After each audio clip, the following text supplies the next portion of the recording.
béèrè wọ́n jiyàn pé kọ́ máa béèrè ransom kọ́ máa béèrè òṣèlú ló dálẹ̀ làkọ́kọ́ tó kọ́kọ́ dálẹ̀ òṣèlú tó dálẹ̀ yìí òun ní patókó lẹ̀sìn náà wá dálẹ̀. A single message for a global community, connecting the Yoruba heart to the soul of Islam. Nulu, security àti insecurity. Kí ni ẹ̀sìn ipa wo ló kó ńbẹ̀? Alákọ̀ọ́kọ́ nìyẹn. Ẹlẹ́ẹ̀kejì iqtisad, economics kí ló kó ńbẹ̀? Kátàkárà. Ẹlẹ́ẹ̀kẹta tèmi ni, ẹbí mi ni, ará mi ni, ìran mi ni kí ló kó ńbẹ̀ sà? Kọ́nà járe pẹ́. Àkọ́kọ́ nǹkan kan gbé pé kí lẹ́sìn kó ńbẹ̀. Akramakumullah. Tí insecurity bá wà. A lè lálàáfíà àti kírun gbààwẹ̀ sin lọ́hùn. Allahu akbar. Al-Qur'an dẹ̀ sọ fún wa pé bismillahir rahmanir rahim wa izat ma'anantum fa aqimus salat. Akramakumullah. Inna salata kanat 'ala al-mu'minina kitaban mawquta. Ẹ bá fọkàn balẹ̀ ní kẹ́ kírun torí pé irun yẹn a ti ṣe ní àkọọ́lẹ̀. Akramakumullah sà. Àsìkò ẹ̀ lákọọ́lẹ̀ kitaban mawqutan. So àkọọ́lẹ̀ ó mìíràn pé waqtu al-fajr as-sadiq, Akramakumullah. waqtu al-fajr al-kazib, Akramakumullah. lẹ́yìn waqtu al-fajr as-sadiq, Akramakumullah. lẹ́yìn ló wá kan ṣubú. Akramakumullah. Àwọn àsìkò yẹn ni salatul fajri ọ̀tọ̀, salatul subhi ọ̀tọ̀. Akramakumullah. So salatul fajri ibẹ̀ láti máa kí rak'atayn al-fajri láti kí gbogbo nawafil. Akramakumullah. Lásìkò àsùbá Al-Qur'an gbẹ̀ lásìkò yẹn fún wa. Òun lásìkò tí sáàrí tó. Wọ́n sọ pé kí ni? Hatta yatabayyana al-khaytu al-abyad min al-khayti al-aswad min al-fajr. Allahu akbar. Bismillahir rahmanir rahim.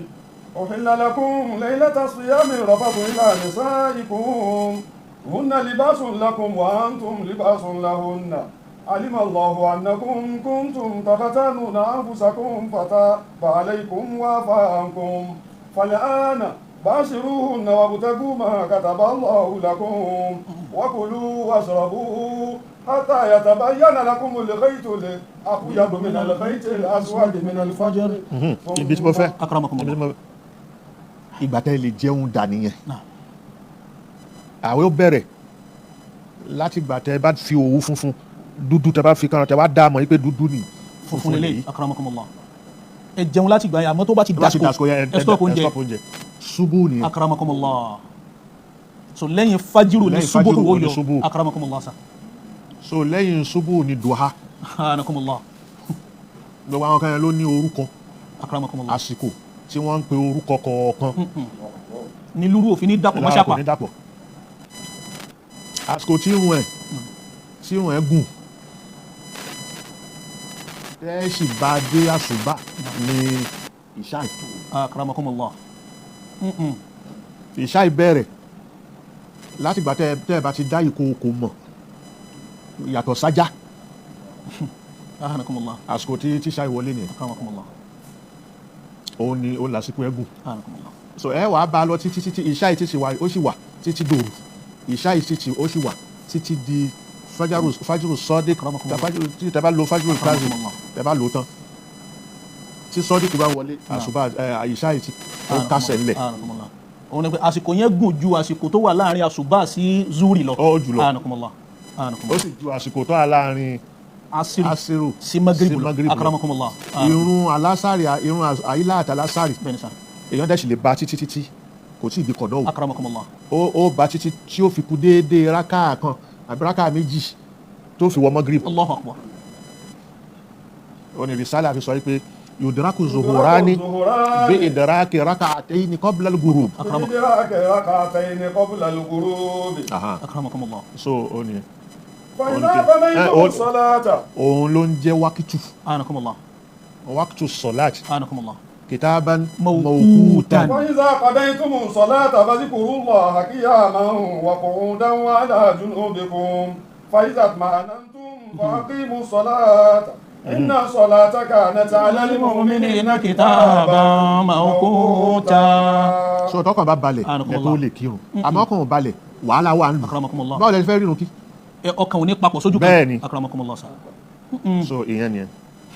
ẹlẹ́ẹ̀kejì socio-economic ìyẹn ní ó lè dàgbà kò lè gbèrú lópin ìgbà tí àwùjọ ò bá tó. lórí táwùjọ bá tó lẹ́yìn rántí pé mo fẹ́ lọ sọ́jà mo fẹ́ lọ lọ́lọ́jà ó nájà lẹ́ni tí ó rà yóò rà akramakumullah sa. ẹni tí ó ta ó ta àmọ́ ló ń dàrú báwo ni wọ́n ṣe fẹ́ ta ìyẹn bẹ́ẹ̀. ẹlẹ́ẹ̀kẹta ẹlẹ́yàmẹ̀yà ẹbí mi ẹbí rẹ tí ìlú bá tó ni bàbá ò rí ìyàwó ẹ̀ ní bàbá ò rọmọ ẹ̀ tí ìlú ò bá tó ìyá ò lọ lọ́tọ̀ ọmọ ò lọ lọ́tọ̀ ni. bí náà bá fẹ́ jó ni tó fẹ́ jọmọ ẹni ẹ̀mí ara ẹni lè yẹn kọ́kọ́ dù ọmọ àpò. so nǹkan tí ó kó bá àwùjọ ó pọ̀ ọlọ́run ò sì fẹ́ káwùjọ wà kí fọkànbalẹ̀ má sí èyí tí Islam gbé wá nìyẹn. so mẹ́tẹ̀ẹ̀ta yìí sà ẹ bá wa yanjú ẹ̀ tó dúró yékéyéké wípé ìkan nínú orígun mẹ́tẹ̀ẹ̀ta yìí kò gbọ́dọ̀ bọ́ tó bá ti yẹgẹrẹ kò ní sí fọkànbalẹ̀ nínú ìlú kọ́nà kí ọjà rí pẹ́ sà. ẹlẹ́ẹ̀kejì sà ẹ ti ṣàlàyé ohun tó ń jẹ́ déédéé àti dọ́gbandọ́gba fún wa. àwọn tí wọ́n ń pariwo pé wọ́n ń jí ọmọ àwọn gbé wọ́n ń jí ìyàwó gbé wọ́n ń jọkọ gbé wọ́n ń ṣe kíní tí wọ́n táwọn èèyàn kan wá dúró síbi kan tí wọ́n ń béèrè ransom pé tẹ́ ẹ̀ bá ti gbé iye owó báyìí wá àníjú ìyàwó ilé àníjọ mọ́lẹ̀. ǹjẹ́ ẹ̀hónú wà lọ́dọ̀ àwọn èèyàn ní pé kò sí dọ́gbandọ́gba nínú ìlú pé àwọn kan ní wọ́n rí jẹ àwọn kan ò rí jẹ àwọn kan ní wọ́n rí sùn àwọn kan ò rí sùn àwọn kan ní wọ́n rí gùn àwọn kan ò rí gùn kọ́nà kò jẹ́ àríyé pẹ́sà. dọ́gbandọ́gba kọ́ ẹ̀ torí ìjọba ò ní kò sí ìjọba tí ó wà tí ó wà mọ̀ yìí pé àwọn kan fẹ́ jíyàn kan gbé òun dẹ̀ mọ̀ wọ́n tí ò ní dáàbò bò wọ́n torí orúkọ ìjọba yẹn ọba tìlú jẹ tìlú tò orúkọ ò ní parẹ́. bẹ́ẹ̀ ni sà. so èyí tó jẹ́ tìlú dàrú orúkọ ò ní parẹ́ kò sẹ́ni tí ó débẹ̀ tí ó fẹ́ kó orúkọ òun parẹ́. Allahu akbar. so kò ní pé dọ́gbadọ́gba kọ́ ló ń ṣe. ìmá béèrè wọ́n jíyàn gbé kọ́ máa béèrè ransom kọ́ máa béèrè òṣèlú ló dálẹ̀ làkọ́kọ́ tó kọ́kọ́ dálẹ̀ òṣèlú tó dálẹ̀ yìí òun ní patókó lẹ̀sìn náà wá dálẹ̀ tẹ̀sìn yẹn ló burú jù. Allahu akbar. tẹ̀sìn ló burú jù. bẹ́ẹ̀ni torí wọ́n jíyàn gbé wọ́n wá sọ pé àwọn tó jíyàn gbé yìí mùsùlùmí ni wọ́n sorúkọ yẹn kọ́kọ́ dáná níbo lànẹ́bì ti fi tó ti ṣe dáwà dáwà pé ìjíyàn gbé ló fi lọ́lẹ̀ kò sí sallallahu alayhi wa sallam la taqta'u shajara kò sí. akramakumullah. so àwọn tó ń fi ẹ̀sìn ṣe yẹn tó ń fi ẹ̀sìn tí wọ́n fi ń kún wọn lọ́wọ́ pẹ̀ tó ń fi orúkọ ẹ̀sìn ṣe méjì ni inú kó já sí pé ẹ̀sìn òye wọn ẹni ẹlẹ́ẹ̀kejì ń bẹ ní pé kó já sí pé wọ́n fẹ́ fi terrorism nǹkan tó ń jẹ́ terrorism ni lédè òyìnbó terrorism ni kò fẹ́ lo agbára láti fi tẹríba àwọn èèyàn kan sí nǹkan tí wọ́n bá fẹ́ ó terrorize ẹni so ìyẹn láfi rí pé terrorism yẹn idea kò ní ideology tó nìyẹn gbogbo àwọn kìíní tẹ́ ẹ̀ bá ti gba èyí tí mo wí o ajá sí pé yín máa kó yín ni o ìyẹn pé tí o bá ti gba ideology tiẹ̀ yóò impose rẹ̀ lẹ́wọ̀n yẹn lórí yóò impose rẹ̀ lẹ́wọ̀n lórí tí o bá ti gba ideology ẹ̀ ó di pé kó dẹran ìyá lọ́dọ̀ rẹ̀ ibẹ̀ yẹn láti wá rí i pé àní àṣìgbọ́ àṣìmọ̀ nínú Islam òun ni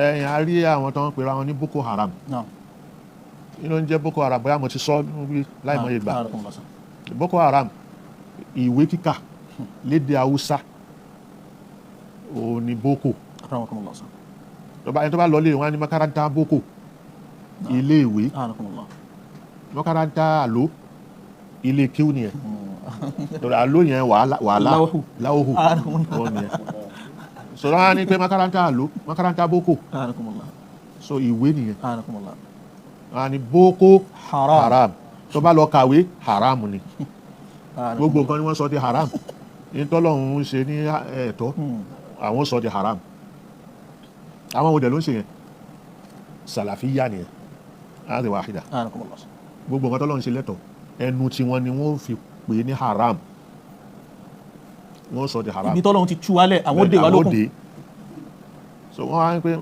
makaranta haram àbí Boko Haram. boko haram yẹn ẹ bá kàwé o èèwọ̀ ni ṣáànàbí sọ bẹ́ẹ̀ sallallahu alayhi wa sallam kíkọ kíkà bí ayyi yati lughatin mọ́ọ̀kà òun ni alukurani lànàbí sí propagate sallallahu alayhi wa sallam níjọ́ tí wọ́n kọ́ jagun Badar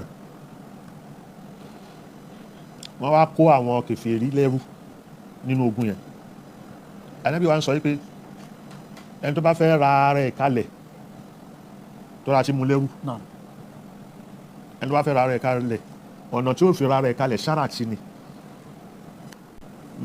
man yu'allima al-muslimina asharata muslimina liqa'a hurriyatihi akramakumullah tó bá fẹ́ gbá rẹ̀ kalẹ̀ mú yàn mẹ́wàá nínú mùsùlùmí kò kọ́ ní kíkọ kò kọ́ ní kíkà ó firi ara ẹ̀ nìyẹn àkọ́kọ́ tí anabi kọ́kọ́ sallallahu alayhi wa sallam so kí nìyẹn anabi faramọ́ kéèyàn ní ẹ̀kọ́ bẹ́ẹ̀ ni kó torí kọ́ kó sì kà nǹkan tí Islam mú wá nìyẹn akramakumullah àkọ́kọ́ tí ó sì kọ́kọ́ sọ̀kalẹ̀ fún anabi sallallahu alaihi wasallam.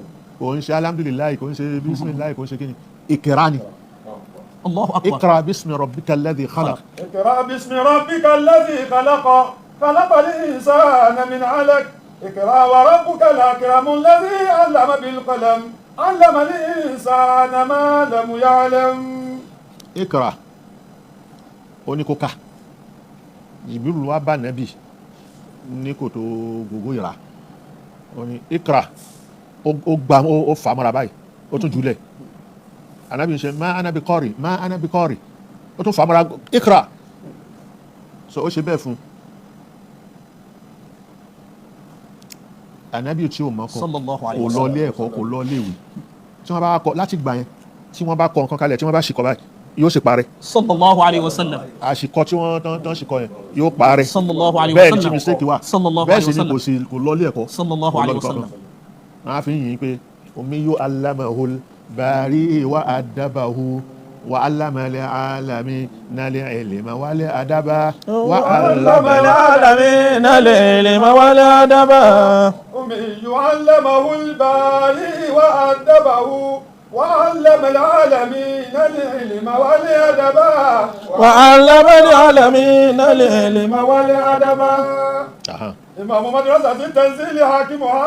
láti á lọ púpọ̀ ju ẹ̀rí lákan fẹ́ fi jẹ́ حياكم الله. so ẹ̀rí yẹn tó fi hàn yín pé kò sí nǹkan tó ń jẹ́ haramu níbi kíkọ أكرمكم kíkà الله bí ayyati lugatin أكرمكم الله torí alukurani tó sọ pé nun ó rí nùnù yẹn نون والقلم وما يسطرون. àwọn onítẹ̀síìrì máa ń sọ pé Allahu a'lamu bi muradihi bi zalik nùnù yẹn ọlọ́run ló mọ àmọ́ ìwọ náà fi làákà ìgbé nùnù jọ kòkó tàdá أكرمكم الله wàlẹ̀ kọ́làm kálámù la fẹ́ fi kan kó tàdá wà máa yẹ sùúrù àti nǹkan tí kálámù yẹn kọ èèyàn gbọ́dọ̀ mọ̀ ọkọ̀ kó mọ̀ ká bẹ́ẹ̀ ni wà máa yẹ sùúrù. tí wọ́n bá ti mọ̀ ká kò ní ní tíra kàlá kìámà ní ikra kitabaka ìkírá kìtàbàkà kọ́ man kana fi hadhihi a'ma wa huwa fil akhirati a'ma wa adallu sabila أكرمكم الله ó nìyẹn. kọ́lọ́n kí ó jẹ́ àríyìn pẹ́sà ibi. If this message brought you value, help us reach more people. Subscribe sí Message to Communities láti gba ìmọ́lẹ̀ Islam tẹ̀lé Yorùbá.